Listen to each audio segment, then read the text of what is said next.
नमस्कार शेतकरी मित्रांनो, कांदा उत्पादक शेतकरी बांधवांसाठी आताच्या क्षणाची सर्वात महत्त्वाची आणि मोठी बातमी. कांदा संदर्भातील कांद्याच्या भावात वाढ होणार का, कधी, किती आणि कशामुळे होणार, काय महत्त्वाचे कारण, सविस्तर थोडक्यात संपूर्ण अपडेट बातमी आपण या व्हिडिओच्या माध्यमातून जाणून घेण्याचा प्रयत्न करावा. तरी महाराष्ट्रातील तमाम कांदा उत्पादक शेतकरी बांधवांनी एकच विनंती, व्हिडिओ शेवटपर्यंत अतिशय महत्त्वाचा व्हिडिओ जर आवडला तर नक्कीच लाईक करा. आपल्या चॅनल असाल तर हवामान आपल्या यूट्यूब चॅनलला सबस्क्राईब करून लाईक करून ज्यांना जेणेकरून नोटिफिकेशन तुमच्यापर्यंत पोहोचतेच करू शकता.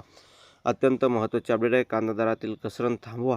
राज्यात खरीप व लेट खरीप रांगडा कांद्याची आवक वाढल्याने बाजारभावात मोठी घसरण झाली असून शेतकऱ्यांना उत्पादन खर्चापेक्षा दर कमी मिळत आहे. आणि एकंदरीतच या ठिकाणी बघितलं तर चालू वर्षी महाराष्ट्रातील नाशिक, पुणे, सोलापूर या जिल्ह्यासह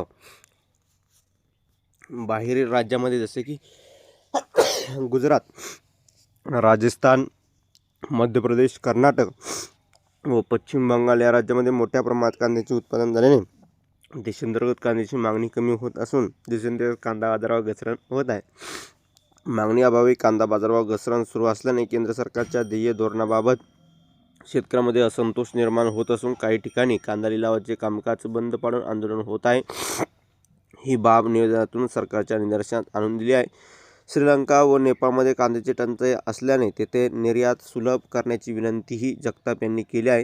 हे निवेदन केंद्रीय मंत्री पियुष गोयल, शिवराजसिंह चौहान, मुख्यमंत्री देवेंद्र फडणवीस आणि उपमुख्यमंत्री एकनाथ शिंदे, सुनेत्रा पवार, अन्न व नागरी पुरवठा आणि ग्राहक संरक्षण मंत्री छगन भुजबळ, कृषी मंत्री दत्तात्रय भरणे, दिंडोरीचे खासदार भास्कर भगरे यांनी निवेदन देण्यात आले. प्रमुख मागण्या: बांगलादेश सरकारने रोखलेली LC पूर्ववत करून सीमा खुली करण्याबाबतसाठी केंद्र सरकारशी चर्चा करावी.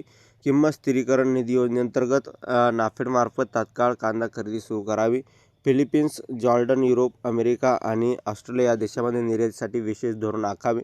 निर्यात शुल्कातून जमा होणारा निधी भावांतर फंड तयार करून बाजारभाव कमी असताना फरकाची रक्कम थेट शेतकऱ्यांच्या खात्यात जमा करावी. रॅकमध्ये होणारा उशीर टाळण्यासाठी किसान रेलच्या धर्तीवरती वेगवान रेल्वे सुविधा पुरवावी.